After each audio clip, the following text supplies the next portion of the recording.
നിങ്ങളിപ്പോ താങ്ങുവോ? എന്ത് താങ്ങാന്? ഞങ്ങള് ദൈവത്തിന്റെ പോരാളികൾ തോറ്റേ തുടങ്ങാറുള്ളൂ എന്നുള്ളൊരു ഞങ്ങള് ജയിച്ചു. ഇപ്പൊ തന്നെ ഞങ്ങൾ ജയിച്ചേക്കണേ. അത് മാറ്റാൻ തീരുമാനിച്ചിരിക്കണം. ഒരു മാറ്റില്ല. മഹേള ജയവർദ്ധന കളി തുടങ്ങണതിന് മുമ്പ് തന്നെ തോൽവി സമ്മതിച്ചേക്കണേ. ജയവർദ്ധൻ എന്നത്തെ പറഞ്ഞത് ഇത് എലിഫന്റ് ഇൻ ദി റൂമാണ്. എല്ലാവർക്കും അറിയേണ്ട കാര്യം, എല്ലാവർക്കും അറിയുന്ന കാര്യമാണ്. അത് ഞങ്ങൾ ഇതാ മാറ്റാൻ പോകുന്നത്. ആ ശാപം ഞങ്ങൾ തീർക്കില്ല. ഞങ്ങളെ ആ ട്രഡീഷൻ ഞങ്ങൾ കീപ്പ് ചെയ്യും. നിങ്ങളെ സഹായിക്കും, കീപ്പ് ചെയ്യാൻ ഞങ്ങളെ സഹായിക്കും. ബൗളിംഗ് ഒക്കെ പൊളിഞ്ഞിക്കണേ. ചക്രവർത്തി വേൾഡ് കപ്പിൽ എന്തായിരുന്നു ചക്രവർത്തിന്റെ അവസ്ഥ? എല്ലാവരും എടുത്തിട്ട് അലക്കിയത്. ആവശ്യമുള്ള സമയത്ത് വിക്കറ്റ് എടുക്കൽ, ഒരു വിക്കറ്റ് ഞങ്ങളെ ഹിറ്റ്മാൻ ഇപ്പം നല്ല ഫോമുല എന്നാണ് ജയവർദ്ധന പറഞ്ഞത്. പിന്നെ റിക്കിൾട്ടനോ ക്യൂഡിക്കോ ആരെ കളിപ്പിച്ചതെന്ന് അറിയില്ല. രണ്ടാളും ഒന്നിനൊന്ന് മെച്ചം. പിന്നെ ആരാണ് വരാനുള്ളത്? തിലക് വർമ്മ, സൂര്യകുമാർ യാദവ്, ഹാർദിക് പാണ്ഡ്യ. ഇന്ത്യൻ ടീം തന്നെ ലോക ജേതാക്കളായ ഇന്ത്യൻ ടീം തന്നെയാണ്. ഞങ്ങൾക്ക് വലിയ ഹൈപ്പൊന്നുമില്ല. സിമ്പിൾ കൂളായിട്ടുള്ള ക്യാപ്റ്റൻ അജിങ്ക്യ അന്ന് ചെന്നൈയിൽ പോയതിന് ശേഷം പിന്നെ ഇങ്ങോട്ടാണ് വന്നത്. പിന്നെ ഫുൾ ഫോമാണ്. ബൗളിംഗ് പറഞ്ഞിട്ടില്ലേ? ബ്ലെസ്സിംഗ് മുസർവാനി എന്താ? മുസർവാനി പകരം വന്ന ആളെ മുസ്തഫീസുറിനെ നിങ്ങൾക്ക് പറ്റായിട്ട് ഒഴിവാക്കി. അത് ഞങ്ങളല്ലല്ലോ പ്രശ്നമാക്കിയത്. അപ്പൊ എന്തായാലും അതിന് പകരം കൊടുത്തൊരു മുത്താണല്ലോ ഇപ്പൊ മുസറബാനി. അത് നമുക്ക് കാണാം. മുസർവാനിയൊക്കെ നല്ല ബൗളിംഗ് വേൾഡ് കപ്പിലെ ബൗളിംഗ് ആ ടീമിൽ വെച്ച് കാണാൻ ആ ബൗളിംഗ് ഇവിടെ നമുക്ക് കാണാം എന്തൊക്കെയാരും ബൗളിംഗ് എന്നുള്ളത്. ഇന്നത്തോടു കൂടി കാണാം. വാങ്കടയിൽ ഇന്നുണ്ടല്ലോ പീപ്പൊരി മാറും മുസറബാനിയൊക്കെ. പിന്നെ ഞങ്ങൾക്ക് നഷ്ടങ്ങളൊക്കെ ഉണ്ടായതുകൊണ്ടല്ലേ പേടിച്ച് മുങ്ങി.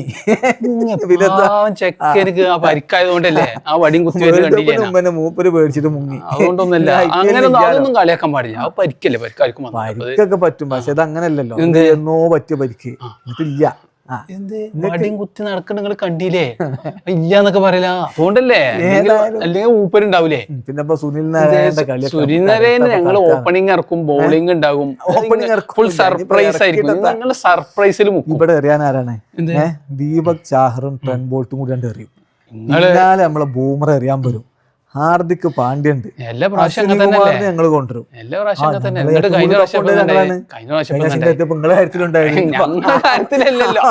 ഞങ്ങൾ അങ്ങനെ തള്ളുന്നില്ല. നിങ്ങൾ ഇങ്ങനെ എണ്ണി പറയണ 10-12 ആൾക്കാരുണ്ട് എന്നൊക്കെ പറയാം. ഞങ്ങൾക്ക് സ്പിന്നിന്റെ കാര്യത്തിൽ ഇപ്പൊ എന്താ പറയാ, സാൻഡറും വിൽ ജാക്സും എത്തിയിട്ടില്ല എന്നുള്ള ഒരു ചെറിയ ഒരു പ്രശ്നമുള്ളത്. വേണ്ട, അള്ളാഹ് ഗസൻഫറെ കളിപ്പിച്ചു. പിന്നെ ഉസാറാക്കി ഓനെറിയും. ഞങ്ങൾക്ക് ഓപ്പണിംഗ് തന്നെ ഭയങ്കര വെടിക്കെട്ടാണ്. ഫിന്നാലെ ആ കളിയിൽ കളിച്ചാണ് ന്യൂസിലാൻഡിന് വേണ്ടിട്ട്. ആ ഒരു കളി കളിച്ചു വേൾഡ് കപ്പ് ഫൈനലിൽ ഈ ഫിന്നാലും സിംസിഫേർട്ടും ഒന്നും കണ്ടില്ല. അത് ഇന്ത്യനെ ഉഷാറുകൊണ്ട് ആൾക്കാരാണ് ഇവിടെ എറിയാനുള്ളത്.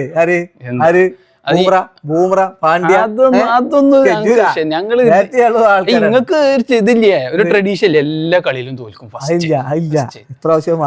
അതുകൊണ്ട് തന്നെ ഞങ്ങളെ ബാറ്റ്സ്മാൻമാരെ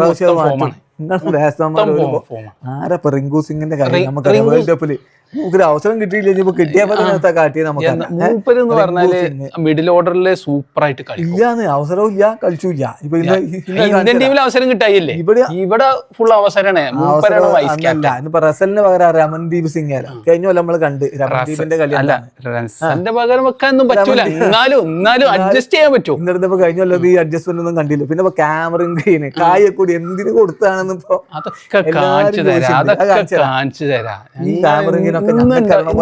വെടിക്കെട്ടായിരിക്കും. നിങ്ങളെ ഗ്രൗണ്ടിലാണെന്ന് പറഞ്ഞിട്ട് കാര്യമില്ല. എന്ന് നിങ്ങളെ പറത്തും, ഗ്രൗണ്ടിൽ പുറത്തായിരിക്കും. ദൈവത്തിന്റെ പോരാളികൾക്കുള്ളതാണ് ഈ കപ്പ് എന്നാ പറയാ.